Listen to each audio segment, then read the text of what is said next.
Hi, friends. Welcome to Pastor M's Corner, where I talk everything kids ministry, children's ministry. So if you're a kids pastor, kids director, if you're a senior pastor looking to kind of up the ante in your kids ministry department, I just want you to know I've got a lot of things I really want to share. And today it is all about environment. I want to talk about why does the environment matter and what are some things that you can do, some things that you can ask to prepare your environment for children's ministry.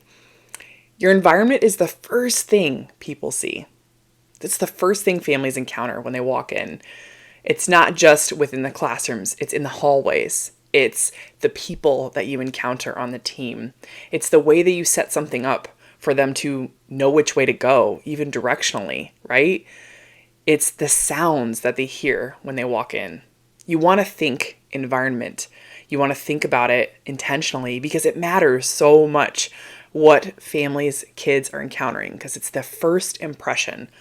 A lot of times, new families will encounter your environment in the kids ministry before they will ever encounter the environment within the big sanctuary, going to see other adults. They're going to see your team, the kids, the environment first.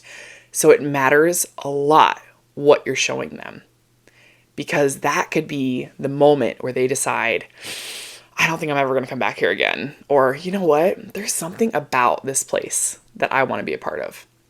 So environment really matters a lot. Okay, let's talk about it. So most of the time we come into our ministry, if we're a volunteer, if we're someone that works with kids, we come into the environment and we just kind of look at it from the lens of inside out, right? We look at what do we have prepared? We look at what do we have next to do? We look at how do we kind of set a couple things up for the kids? And it's called the backdoor policy, right? We kind of look at it from a backdoor perspective, all right? We're barely ever looking at it from what does it look like coming from the front door? When you're on the other side of the door, you're on the other side of the hallway, and you're that family that's actually looking in, right? A lot of times we just look at it from the other side. We're the teacher kind of looking out, right? Looking and welcoming them in. But in order to have a great environment, you have to look at it from the other perspective. What does it look like walking into a kid's ministry, right? What am I seeing? What are the first things I notice, right? This is why this is just a tiny little plug for that. But if you've never observed in someone else's kids ministry, I highly recommend that because you're going to see things that you never saw before. And there's going to be things that they're doing that you're like, wow, I never thought of that. It's because you're always coming in the back door. You're always kind of sneaking in, doing your part and walking away. What you want to do is put yourself in the shoes of the parents and the kids. What are they seeing? What are they feeling, right? So here are 3 really important questions that you need to ask, all right, when it comes to environment. Number 1, how do you set up the environment to create the space for every child to be seen, known, loved? You want them to feel that when they walk in, right? How do you set up the space so well for them? That is not just setting up toys. That's not just setting up materials. That includes the cleanliness of the environment. That includes the clutter of the environment. Is there room for the child to walk into your class? Because if the child walks in and it feels like all the kids are like right at the door and it's super intimidating and it's super scary, I want you to think about that for a second, what it feels like for a child to come in, right? You want to create space. You want to bring other children into the room, right? You want to bring other children into the space. So creating spaces around the room that make it feel fun and enjoyable. You want to think about like the mess that kids create, which is fine. Mess happens, right? That's normal in a kids ministry. But I want you to think about it when a parent and a child walk in and all they see is like disaster, right? That can be very stressful, especially for children that are highly sensitive, right? They walk in and all of a sudden they're stepping on a toy here and they're kind of tripping over a friend there and they're trying to get into the room and they can't, right? So you want to think about that. You want to think about, especially if you're sharing space, which happens a lot. A lot of churches have to share space with schools, which is really great. I know it can be challenging in its own ways, but you have to think about the floors. You need to think about what's on the floors, right? Something so small as like a baby room or a toddler room. if you share space with something like a school or another preschool program, what's on the ground, right? That could be crayons, it could be pencils, it could be papers. What's reachable to a little one, right? What can they get into? Can they get into desks? Can they get into little bookshelves that they're not supposed to be getting into or whatever, right? You want to think about that stuff. You want to think about the stuff that they could choke on, right? You really got to think about that when they walk in the room, right? So setting up the environment, that's not only just rooms. It's not only just the big rooms. It's also the bathrooms. What do the bathrooms look like? Because you know what? Your kids deserve to have clean bathrooms. And sometimes that can get missed. We think, oh, I don't really hang out in that space. It's not a big deal.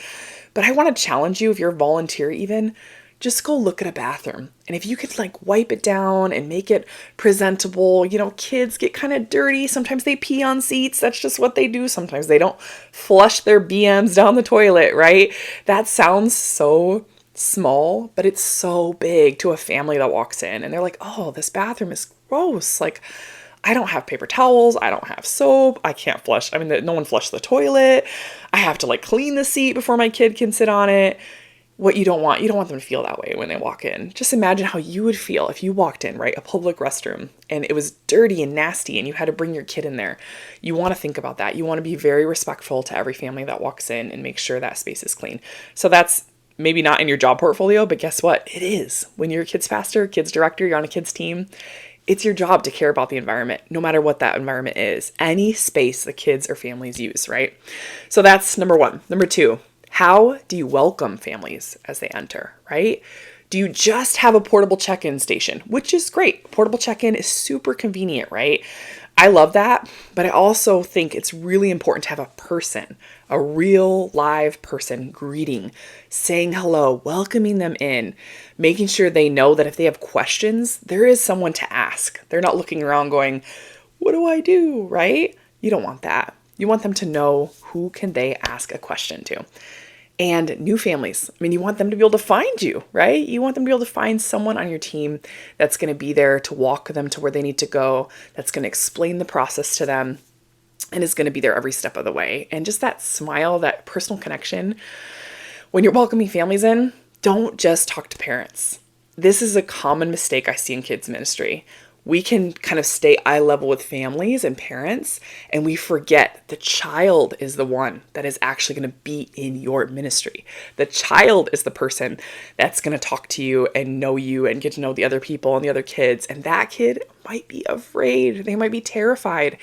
Get down, get on their level. Look at that child in the eye if you can.